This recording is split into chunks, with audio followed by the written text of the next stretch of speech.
Alianca për shqiptarët, e drejtuar nga Arben Taravari, ka shprehur shqetësim të thellë për tubimin e mbajtur dje në Kumanov, nga ku thonë se përmes thirrjeve provokuese, rroft Serbia dhe Kosova është e jona, me flamuj serb dhe mesazhe të hapura mbështetëse për politikat e Aleksandar Vučićit, u cënua ndjeshmëria politike, historike dhe kombëtare e shqiptarëve. Shqetësues ishte fjalimi dhe prezenca e Maksim Dimitrievskit, i cili vazhdimisht ka dëshmuar qasje të njëanshme dhe dallime drastike në baza etnike përmes shpërndarjes selektive të projekteve dhe investimeve, ndërsa mbrëm me praninë dhe mbështetjen publike ndaj Vučićit, vetëm se e thelloi këtë perceptim tek qytetarët.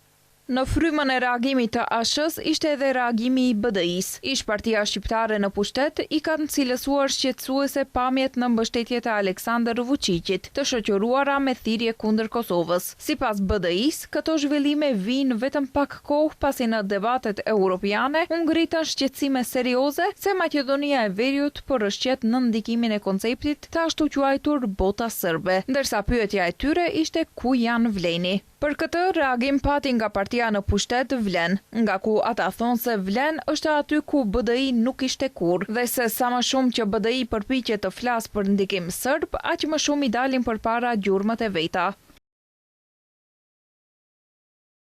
Kush është Vladimir Stajić për Bujar Osmanin? Pse në kohën kur Bujar Osmani krekosej me kryesimin e OSBE-s, Stajić ishte në pritje zyrtare si konsul i nderit të Serbisë në Maqedoninë e Veriut?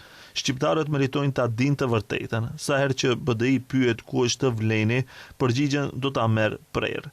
Vlen është aty ku BDI nuk ishte kurrë, kundër çdo ndikimi serb, kundër çdo projekti që dëmton Kosovën dhe kundër çdo përpjekje për ta larguar Maqedoninë e Veriut nga rruga euro-atlantike.